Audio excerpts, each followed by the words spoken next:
ফিরে এলাম বিরতির পর। নতুন নিয়োগ মামলায় ফের ধাক্কা রাজ্য সরকারের। 2016 এসএসসি নিয়োগে সিঙ্গেল বেঞ্চের রায় বহাল। নতুন পরীক্ষায় বসতে পারবে না অযোগ্যরা। সিঙ্গেল বেঞ্চের রায় বহাল রাখলো ডিভিশন বেঞ্চ। সিঙ্গেল বেঞ্চের রায় বহাল রাখলো ডিভিশন বেঞ্চ। 2016 এসএসসি নিয়োগে সিঙ্গেল বেঞ্চের রায় বহাল রাখলো ডিভিশন বেঞ্চ। নতুন পরীক্ষায় বসতে পারবে না অযোগ্যরা যে নতুন পরীক্ষার যে শিডিউল দেওয়া হয়েছে সেই পরীক্ষায় বসতে পারবে না। সিঙ্গেল বেঞ্চের রায় বহাল রাখলো ডিভিশন বেঞ্চ।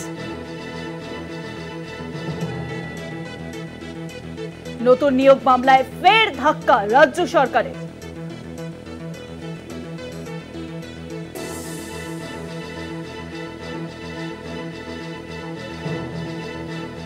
আরো জানাবেন, ফোন লাইনের সঙ্গে রয়েছেন আমাদের প্রতিনিধি পীযূষ কান্তিলাল। পীযূষ দা, 2017 থেকে 2016 এসএসসি নিয়োগ সংক্রান্ত মামলায় বিচারপতি সৌগত ভট্টাচার্যের রায় বহাল রাখলে ডিভিশন বেঞ্চের বিচারপতি কমিশন ডিভিশন বেঞ্চ পরিষ্কার জানিয়ে দিল যে নতুন বিচারপতিকে অযোগ্যরা তারা এই বিজ্ঞপ্তিতে পরীক্ষায় অংশগ্রহণ করতে পারবে না। এছাড়াও যে অন্যান্য আবেদন ছিল বয়সের তারতম্য, নম্বর 3 মাস সহ এই অন্যান্য যে আবেদন ছিল সেই আবেদনগুলির শুনানি হবে আগামী সোমবার। তবে বিচারপতি সমীক্ষের এই রায় বিষয়ে জানিয়েছে যে সুপ্রিম কোর্টের মেইন যে মামলা সেই নির্দেশিকায় পরীক্ষারভাবে উল্লেখ ছিল যে অযোগ্যরা কখনোই নিয়োগ প্রক্রিয়ায় অংশগ্রহণ করতে পারবে না।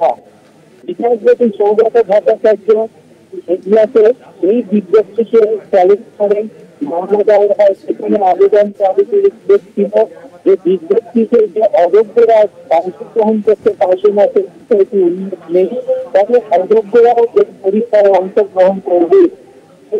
সেই আবেদনকে খারিজ করেছে। সেই আবেদনকে মামলাটা দিয়ে বিচারপতি সৌগত ভট্টাচার্য নির্দেশ জারি করেছিলেন যে অযোগ্যরা এই নতুন নিয়োগ প্রক্রিয়ায় অংশগ্রহণ করতে পারবে না। সেই কারণে চ্যালেঞ্জ জানিয়ে ডিভিশন বেঞ্চে আবেদন জানিয়েছিল রাজ্য সরকার এবং সেই আবেদন খারিজ করে দিলেন ডিভিশন বেঞ্চ। এখন এই বিষয়ে যে অবিলম্বে মামলা দায়ের করতে হয় তাহলে রাজ্যকে সুপ্রিম কোর্টে মামলা দায়ের করতে হবে। অনেক ধন্যবাদ পীযূষ দা। ফোন লাইনে পীযূষ কান্তিলাল।